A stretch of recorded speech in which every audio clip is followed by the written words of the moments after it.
कल राजस्थान की पूर्व मुख्यमंत्री वसुंधरा राजे नागौर के दौरे पर रही और उन्होंने खरनाल गांव में स्थानीय जो सांसद है उनके खिलाफ कुछ बयानबाजी भी की है। उसको लेकर हमारे साथ मौजूद है नागौर के सांसद हनुमान बेनीवाल जी। सर, कल वसुंधरा का दौरा था नागौर का, किस प्रकार आपके ऊपर बयान भी लगाए थे, क्या मामला? नाम लेके तो मेरे ऊपर बयान नहीं लगाए, लेकिन जो हमेशा उसकी भाषा उस भाषा के अंदर, और हमने भी यही कहा था।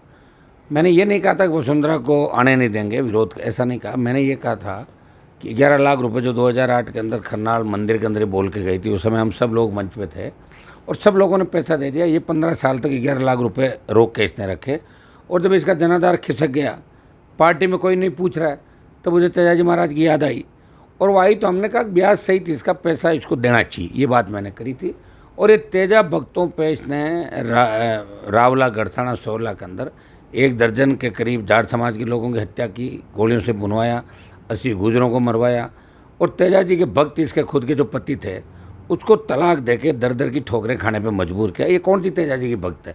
और सिर्फ वोटों के लिए बरगलाने के लिए ये खरनाल में आके संदेश देना, या कोई लोग उसको मानने वाला नहीं। कल जो कार्यक्रम था, टाइम टाइम फिक्स हो गई, 200 की संख्या नहीं हुई। और इसके साथ जिले के तमाम स्ट्रीट सीटर, पासा के अभियुक्त, ब्लैक की शराब के, डोडा पोस्ट के कारोबारी, भू माफिया और रिटायर्ड भ्रष्ट पुलिस के अधिकारी चारों तरफ घेरा डाल के खड़े थे। ये फ्लॉप शो था।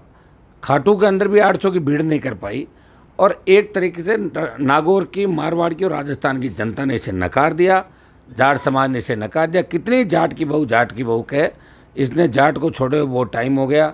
अब जाट इसको अपनी बहू के रूप में स्वीकार नहीं करते हैं। और मैंने तो 2008 के अंदर जब मेरी रैली थी, उसके अंदर ये भी कहा था कि जब आपके पति को ही आपने छोड़ दिया तो मांग किसकी भरती हुई? मैंने बोला था, ये सवाल किया था वसुंधरा से, और ये मैं सवाल वापस करता हूँ। ये यहाँ बकवास करके गई। अगर मुझे चुनौती देती कि मैं आ रही हूँ और मेरा मन होता तो मैं नहीं आने देता इसको। मुंडवा के अंदर भी 2013 के अंदर ये बीच में भागी थी, यहाँ नौजवानों के विरोध के सामने इसको सभा छोड़ के भागना पड़ा था। और जगह जगह राष्ट्रीय लोकतांत्रिक पार्टी ने इसका राजस्थान में विरोध भी कराया। तब कांग्रेस इसकी गोदी में बैठ गई थी 13 से 18। आरएलपी और हनुमान बेनीवाल अकेला निर्दलीय विधायक था, जो विधानसभा के अंदर भी बाहर भी इसके भ्रष्टाचार के खिलाफ, जो मंत्री जिसको इस साथ लेके घूम रही है, वो अनंतपाल जय सेवर जेल में किस तरह मिलने गया, किस तरह किसान के बेटों को नागौर में मारा, राजस्थान में मारा। अपराधियों को संरक्षण देने का काम अगर राजस्थान में किया तो वसुंधरा ने किया, और सारे अपराधी इसके आगे पीछे घूम रहे थे, इसकी सिक्योरिटी कर रहे थे वसुंधरा की। तो आप देख सकते हो कि किस तरह प्रदेश के पूर्व मुख्यमंत्री अपराधियों को साथ लेके घूम रही है। इससे घिनौना कृत्य नहीं हो सकता। कल का इसका फ्लॉप शो था और इसका कोई भविष्य राजस्थान के अंदर नहीं।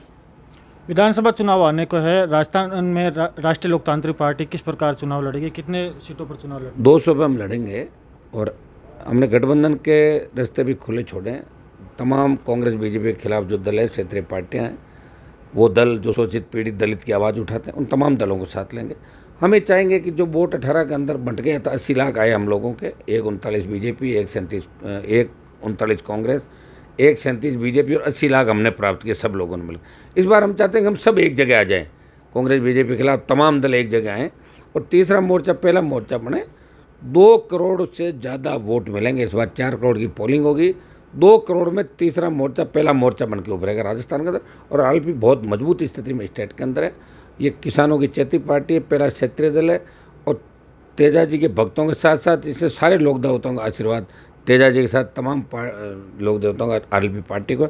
देश के लिए भी, अगर राज्य के लिए कोई लड़ रहा देश में, नागौर का सांसद, और स्टेट में विपक्षी भूमिका निभा रहे आरएलपी के तीनों विधायक, सड़क पर कोई लड़ता हुआ दिखेगा तो आरएलपी के लोग सड़कों पर लोगों को न्याय दिलाने लड़ रहे हैं। 22 तारीख को लूणकर्ण सर के अंदर बड़ी रैली के साथ हम आगाज़ करेंगे, हुंकार भरेंगे वापस कर्ज माफ़ी को लेके, वहाँ की जो नहरी क्षेत्र की समस्याएं, फ्री बिजली, स्टेट हाईवे टोल मुक्त करें, और फसल बीमा के अंदर जिस तरह कंपनियां गुंडागर्दी करें, इन सबको लेकर हम लूणकर्ण सर के अंदर 22 तारीख को बड़ा रैला करें। इसके बाद आगामी 1 महीने के अंदर हम 1 दर्जन रैलियाँ और बड़े प्रदर्शन राजस्थान के अंदर करेंगे। हनुमान बेनीवाल इस बार कहाँ से चुनाव लड़ेंगे? अभी तय कर लेंगे। अपने लिए चुनाव लड़ना मतलब ऐसा है कि मेरे लिए ये मायने नहीं रखता मैं कहाँ से चुनाव लड़ूँ, ये समय के साथ सारा तय हो जाएगा। चुनाव लड़ूंगा मैं, और 2 जगह से राजस्थान में इलेक्शन लड़ूंगा मैं। एक जगह दूसरी भी हो सकती है कोई भी। सचिन पायलट है अभी जो जनचेतना आक्रोश रैली निकाल रहे हैं, उसको लेकर क्या कहना चाहोगे? कर रहे हैं, वो भी अपना अपना अपना जो है वो अपनी राजनीतिक कैसे करे। लेकिन आज उनका जो बयान था कि गहलोत के नेतृत्व में चुनाव हो तो हम साथ, मतलब वो अभी भी कांग्रेस में ही रहना चाहते हैं, ऐसा मुझे लग रहा है। उनको अलग पार्टी बनानी चाहिए। गुर्जर समाज में उनका प्रभाव है, कुछ नौजवान भी उनसे प्रभावित है। अगर वो पार्टी बनाते हैं और आरएलपी, वो बसपा और ये चारों पांचों दल साथ आ जाते हैं तो हम बहुत आगे चले जाएंगे स्टेट के अंदर। हम सत्ता में निश्चित, हमारी सत्ता के अंदर हम लोग सत्ता में होंगे। तो ये थे हमारे साथ सांसद हनुमान बेनीवाल, जिन्होंने खास तौर पर कहा है कि इस विधानसभा के चुनाव है वो 2 जगह से लड़ेंगे। दामोदर इनानिया, जी मीडिया, नागौर।